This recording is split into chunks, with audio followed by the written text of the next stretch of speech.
I've been thinking really hard over the course of the last couple of months about nearly 30 years that I've been involved in active politics. It all started in October 1990 when somebody came into the bar in the city and said we joined the exchange rate mechanism. We pegged the pound against a basket of European currencies. John Major was the Chancellor that did it, and I was furious. I knew it wouldn't work, and sure enough, it led to record bankruptcies and house repossessions. Then we saw the Maastricht Treaty in 1993, a big Tory rebellion. But in the end, John Major used a confidence motion, and like good little boys, they all went through the lobby and voted for a treaty that they'd opposed in public. And that for me was the moment when I said, that's it. I've got to do something. Even if no one votes for me, I'm going to put myself up at the next general election. And I was fortunate to find some like-minded people, and UKIP was formed out of the Anti-Federalist League in September 1993. Within a few weeks, a Tory MP had died. There was a by-election in Eastleigh, and I found myself in a village hall in a place called Hursley between Winchester and Eastleigh, speaking to an audience, my first ever political speech. I have to admit, looking back on it, I was terrified. And really, the truth of it is, I never, ever stopped campaigning. The issue that got me to leave business was our membership of the European Union. I was convinced that if folk knew what it really stood for, if they understood the truth about the cost of it, the desire to take away our liberty, our independence, I knew that Middle England, that ordinary folk would say, we don't want this.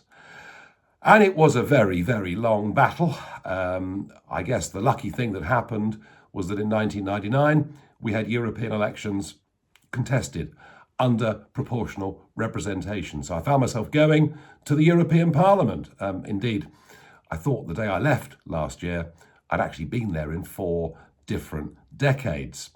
So it was a long, hard fight. It was very difficult to get people to understand what sovereignty meant. Very difficult to get people to believe the extent to which we'd given away the ability to govern our country. And actually, it was sort of political heresy to even suggest that we should leave the European Union. We were treated as if we were the wild men from the hills. And then, of course, in 2004, the doors were opened unconditionally, first to 8 and then to 10 former communist countries. The government said an extra 13,000 people a year would come. Well, we all know that hundreds of thousands did. So this has been my life's work, getting us out of the European Union. And when in 2016, we won the referendum 52-48, I then took that moment to say, look, I think I've done everything I can possibly do. I know the Conservative government will not want to use me in any way at all, although I'd like to have been used. And I stood down as leader of UKIP and I said, I want my life back. But of course, it wasn't a completely clean break because I was still an MEP, I was still leading a group in the European Parliament. But I did start to develop media, extended social media, and that was the way that my life was going. Then, of course, when Mrs. May and her government absolutely betrayed all the promises that they'd made to the British people, and when I saw the Westminster establishment doing their utmost to overturn the result of the referendum, to make us vote again, that was when I knew something had to be done. And I formed the Brexit Party, and thank goodness I did. I think if I hadn't done that, which led to us winning the European elections despite only being launched for a few weeks with over 5 million votes, I think we wouldn't have left. But I'm pretty certain we wouldn't have left. So all of that was thoroughly worthwhile. And it was the first time ever in British politics when people have rallied to the colours as quickly as they did. I remember watching the website and seeing the £25 donations coming in, several every minute, ping, ping, ping. It was astonishing. We then, of course, led the national opinion polls in the summer of 2019, and that pretty much guaranteed that Boris Johnson would become the leader of the Conservative Party with a Get Brexit Done message. And we've got Brexit. It's not perfect. Northern Ireland has been effectively cut off from the rest of the country. French boats and trawlers still operating up to 6 miles from the British coast. And difficulties, some import-export difficulties, although I'm sure they will be ironed out in time. But with the vaccine, we've now seen the benefit of being able to make our own decisions, not have it done for us by an unelected person in the European Commission. If we'd still been part of the EU, we would be in the same vaccine mess as the rest of Europe. And that, to me, is proof positive that Brexit was the right thing. Now, out of the Brexit Party came Reform UK. And that was a logical next step, because after all, the Brexit Party message, our banner said, change politics for good. And there is so much that needs changing. A bloated House of Cronies called the House of Lords, an electoral system whereby parties like UKIP can get 4 million votes and just one seat in Parliament, a postal voting system wide open to fraud, manipulation and abuse, and now aggressively being extended by both the Labour and Conservative parties. A tax system, now the most complex tax system of any country in the world, and something that does so little to encourage men and women that want to set up their own businesses, take a risk and get on with life. There is so much that does need to be reformed. We're a 21st century country being run by a 19th century set of institutions. So much does need to change. But on reflecting back over nearly 30 years, the issue that got me into politics, and if it hadn't been for this, I would never have even stood for local council, was our membership of the European Union and the fact that the entirety of our political class and then media class were all in favour of continued membership.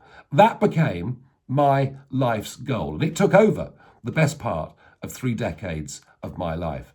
We've done it, we've achieved it, and for me, I feel my political career, in the sense of actively leading a political party, fighting election campaigns, such as ones that are coming up in May this year, I think now's the moment for me to say, look, I have done it.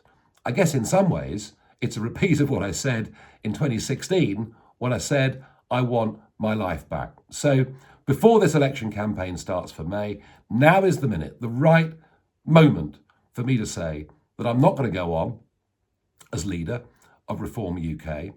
I support everything it stands for, and whilst I won't have any executive control or responsibility, I'm quite happy to have an honorary position within the party, and that indeed is what I'll do. And I'll hand the leadership over to Richard Tice. And I hope, Richard, you know what you're taking on. I think he does, because he saw it at first hand as chairman of the Brexit Party. But leading a political party, leading one that challenges the establishment, it really is a 7-day-a-week job. And you find, huge sections of the media really vehemently opposed to you. I mean, they say things, they write things they just wouldn't do about people in the Labour and Conservative parties. So Richard has got a very big, tough challenge, but I know he's filled with bags of enthusiasm. I'll be there for help if he needs it.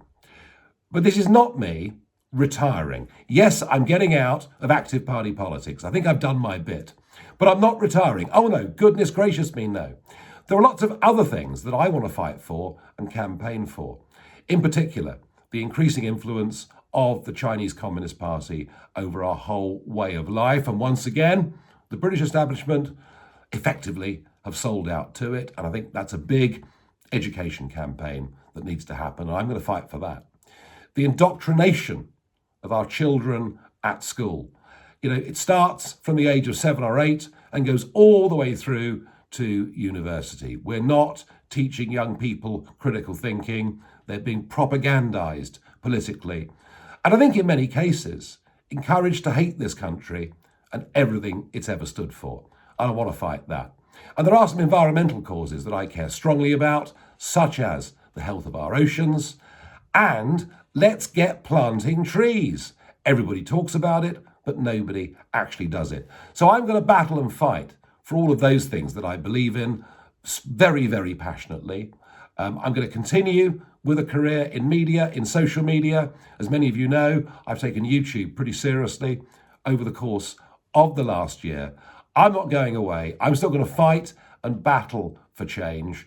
We got Brexit. There's an awful lot more to do. But from me, after nearly 30 years, 1993, when I first put myself up for election in Eastleigh, for me, that's enough of active politics.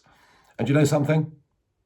I've actually achieved what I set out to do. And I don't think there are many people in politics that can ever say that. And whilst much of it was a very long, hard road, not just for me, but for those around me, at the end of the day, it really was worth it. And none of it could have happened without thousands of you, tens of thousands of you, standing in local council elections, donating money, going out delivering leaflets, knocking on doors, manning street stalls. Tens of thousands of people have assisted me to do this.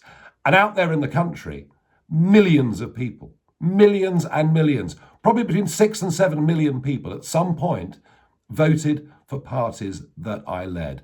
They had the confidence in me and the team around me to do that. And that is what completely changed British politics. That is what got us back our independence. I'd love to come and meet you all. It's not possible, but now really is the moment for me to say a massive, massive thank you to all of you who put your trust in me. And we did. Took a long time, but we did deliver. Thank you.